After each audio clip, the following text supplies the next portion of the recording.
Rashaad, S-H-A-W-N. Last name is Brown. Sean, why are you here today? Well, I believe in the passion of the work at Teen Empowerment. I worked at TE for about 7 years. So the movement, the mission of the organization is near and dear to my heart, and definitely believe in like the power and voice of young people. How do we empower teens?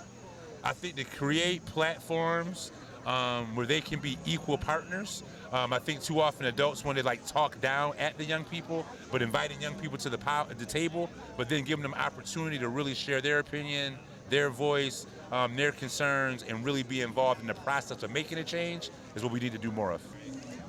I work for Teen Empowerment, and we want to be able to continue everything great that we're doing here. Awesome. Can you say your first and last name? Sarah Adams. Thank you, Sarah.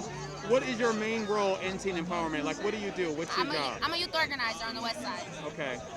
Can you tell me, like, what was your direct involvement in this particular event? In the luncheon, as a youth organizer, the whole group put this thing together, and we have a big performance that we have all together as a group to really talk about why it's important to be a village. So when you see that, you'll see what we're here to do. Brandon Williams, and I'm a youth history ambassador for Teen Empowerment. I started working as a youth history ambassador in 2019. Awesome. And what was your role in this particular event? My role is I have a table over there. I'm the Corsair Buddha table, and I'm here to promote the exhibit and talk about the VR that we created in honor of the late Charles Price. Awesome. Where's the exhibit? The exhibit is in the RIT Art Space right at the Liberty Hall. Awesome. Thank you.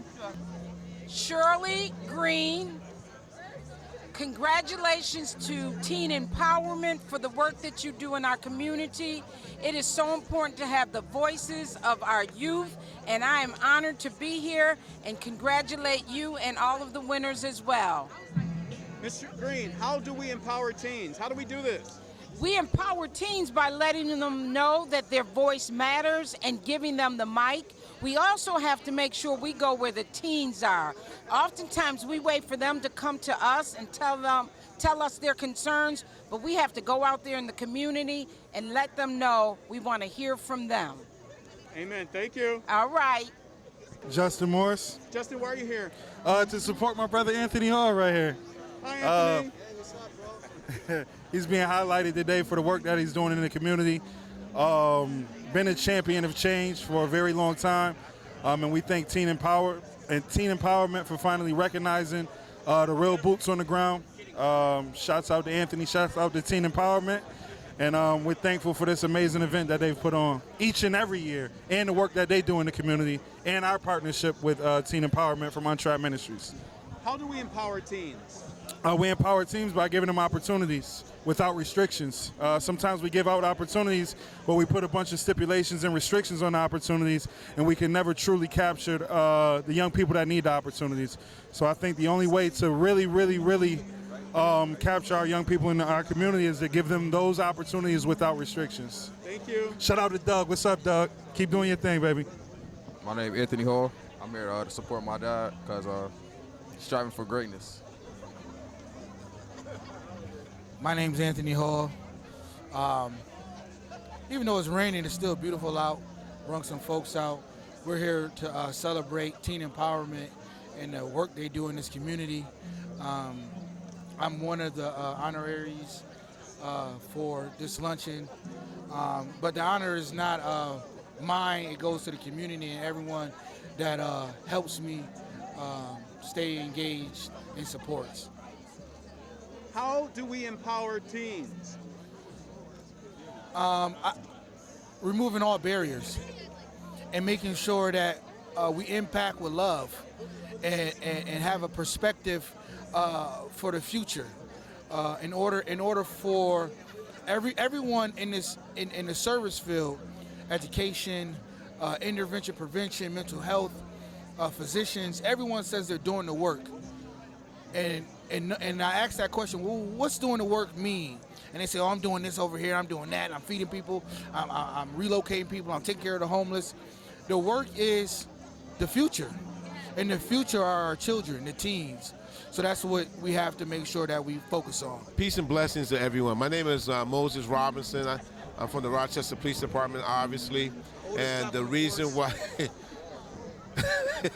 Anthony Hall. Anyway, I'm here to celebrate a great young man, a person who sacrificed a lot for our community, and a person who has the wherewithal to be able to speak the language of the community, particularly people of color and young people, but also be the bridge between law enforcement and reform in law enforcement, reimagining law enforcement from a different perspective, and just being able to be that bridge. I honor Anthony Hall. He's a great young man.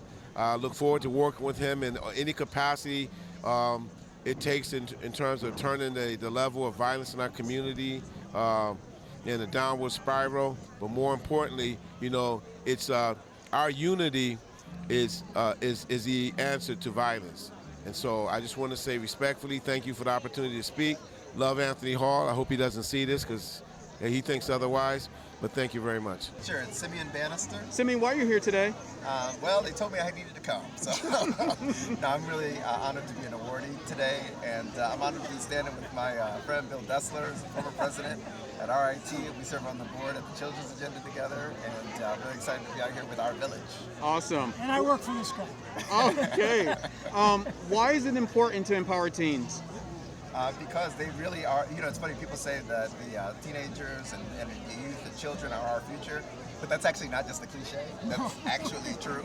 And so it's certainly worth our while to make sure that we're making those investments so that our future is bright.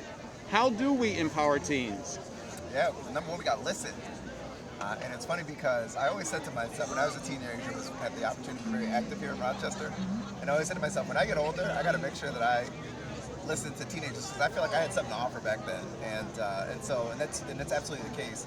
I've had a chance to visit with the TE youth, and I know Bill has as well. And man, they have something to say and something to offer. Teen Empowerment has been doing good work in this community for quite a few years, and I'm here today to honor the youth and honor the winners, the people that are really doing stuff in the community, man. Simeon Bannister, man, could probably be the next mayor.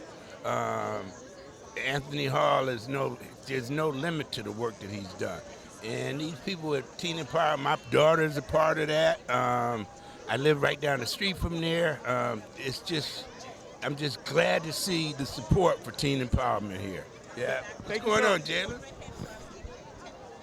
How you doing, man? All right. How you doing, man? Jalen, can you please state your first and last name? Jalen Wims. Jalen, why are you here today? I'm here because I love this community, but also because I'm giving a speech here in honor of Dr. David Anderson. Awesome. Jalen, how do we empower teens? Paying them isn't a bad start, of course, but really paying the youth is only one thing of it, telling the youth how to better their community. Because we as teens, we realize that we don't have a lot of places to go, especially in the city. And when we learn of that history, of sort of what was taken from us, it inspires us to really sort of rebuild what we had. Hi, I'm Nate Ritter here at the Team Empowerment Luncheon and Talk. Super excited to be here. Such a positive undertaking for kids here in Rochester. And we're super proud to support Jalen Wims, our special guy. He's an amazing person, building bridges between people who are different and making the world a better place. Awesome. Thanks, Teen Empowerment. How we doing today, boss? Good. Can I say your first and last name and why are you here? My name is Kyle Taylor, and I'm here part of the SWBR team, and we've done a bunch of different work on Teen Empowerment Center, and we're right now doing a bunch of different phases, trying to get this building built, Wanda Ridgway, the Director of Rights of Rochester. Team Empowerment, we love you, and we thank you for all the work that you're doing in this community. Keep on going. We support you 100%, and this luncheon is amazing. Thank you. Isabel Rosa. I would like to say to Teen Empowerment that now more than ever before, we adults are depending on you young people to get this world right. We can try, but really the future is in your hands, and always know that it's okay to be the right person if everyone else, is not doing the right thing. It's okay to be original. The weirder, the better. We need healers. We need young people with their wonderful ideas to get us to a better place. I'm depending on you guys. You guys are fabulous.